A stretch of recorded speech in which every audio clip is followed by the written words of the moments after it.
Hello, Sharon Gable here. Let's do an example of a problem you might see on an exam that deals with finding the age of a rock using radiometric dating. In other words, how do we use all that theoretical stuff about half-life and the ratio of parent to daughter isotope changing systematically over time to figure out the age of a rock? So here's the kind of problem I often give my students on a test. It reads like this. A geologist analyzes a mineral in an igneous rock. The analysis finds there are 2,000 atoms of radioactive parent isotope in the mineral and 14,000 atoms of stable daughter isotope. If the half-life of the radioactive parent is 5 million years, how old is the rock? Now, we're going to have to do what it says here. Assume that no daughter atoms were trapped in the mineral when it crystallized. Well, if you read a question like that on the test, for one thing, it's very long and a lot of terms in there, so you might be like the dude, what do I do? Well, don't worry. There's a couple different strategies for approaching this kind of problem. In the previous video, we looked at how the ratio of parent to daughter atoms changes over time. So one strategy is to just look at the ratio of parent to daughter atoms that you're given in the problem. And then you can figure out how many half-lives have gone by. What I'm talking about is this table that we were constructing in the previous video, where we had this fictitious magma and a mineral crystallized out of the magma trapped in 24 atoms of parent isotope when that mineral crystallized. And remember, that is our time zero. T equals 0. It's like the birthday for our igneous rock when these minerals are crystallizing. We have to assume there are no daughter atoms trapped in the mineral when it crystallizes. Otherwise, we can't use these ratios. We found that after one half-life goes by, we reduce the number of parents in our mineral in half to 12. And what happened to the 12 that are not there anymore? They became daughter atoms. So our ratio of parent to daughter after one half-life is 1-to-1 ratio. And then if we let another half-life go by, the number of parents is cut in half again to 6. And 6 plus 12 that were already there, we have a total now of 18 daughter atoms in our mineral. And the ratio between 6 and 18 is a 1-to-3 ratio. In the previous video, we thought about another step where we go 3 half-lives out and have only 3 parent atoms left. The 3 that decayed became daughters, so 21 daughters. That's a 1-to-7 ratio between the parent atom and the daughter atom. So our problem said that today, when we're analyzing this mineral, we find that the mineral has 2,000 parent atoms and 14,000 daughter atoms. So what's the parent to daughter ratio there? Remember, you'd have to divide 2,000 by 2,000, that's 1. And 14,000 by 2,000, that's 7. So that's a 1-to-7 ratio. And that means that 3 half-lives went by. These ratios hold whenever this assumption holds, that there were no daughter atoms trapped in the mineral when it crystallized. Now, we want to know the age of the rock in number of years, not half-lives. So we have to remember to multiply the time in half-lives by the half-life of the parent to find the age of the rock in years. In our problem, it said that the half-life of our radioactive parent was 5 million years.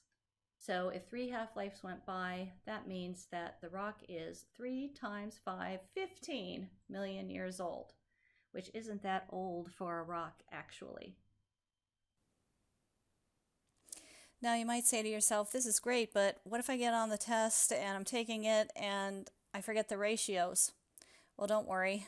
If you forget the ratios, you can figure them out using an example with easy numbers.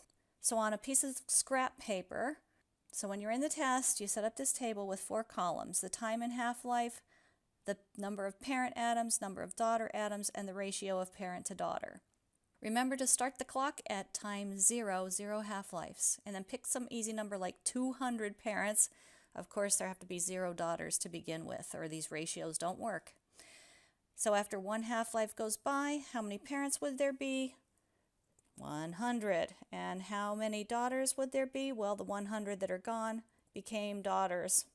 So what's the ratio of parent to daughter? 1 to 1.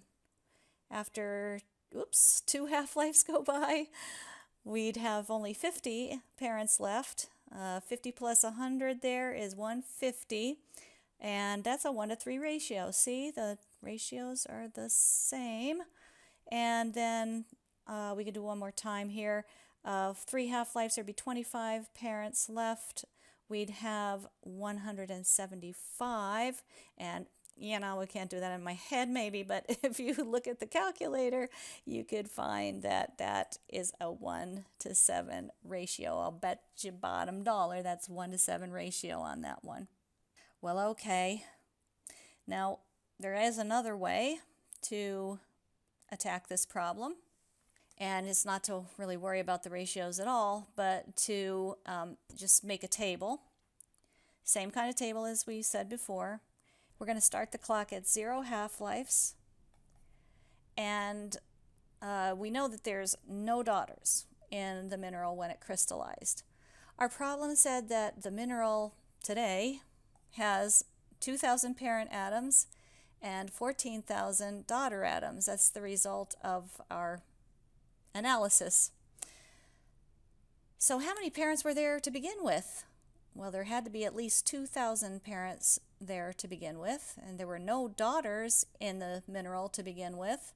So each of these 14,000 daughter atoms had to come from an original parent atom. See? So we just add together the 2,000 and the 14,000, and there were 16,000 parent atoms in the mineral when it crystallized. After 1 half-life, let's see, 16,000 divided by 2 is 8,000, right? And that means we'd have 8,000 daughter atoms. After 2 half-lives go by, we'd be down to 4,000. And 4,000 plus 8,000 is 12,000. 3 half-lives, time's ticking by. We'd be down to 2,000 parents and 14,000 daughters. Hey, that was the situation we saw in the problem, right? So we know we're done. 3 half-lives is what it took for there to be 2,000 parents in there and 14,000 daughters, which is what we measured today on our mineral. So again, don't forget, multiply the number of half-lives by the half-life of the parent. That was 5 million years, so our answer is still 15 million year old rock. I hope that made sense. If not, maybe give it another watch. And next, I'm going to make a little video to show you that radiometric dating actually does not work the same way in other rocks like it does in igneous rocks. And because of that, igneous rocks are actually better than other rocks for giving us accurate radiometric age dates. But I want to tell you a little bit about the other rocks, the metamorphic and sedimentary rocks, in a quick video coming up.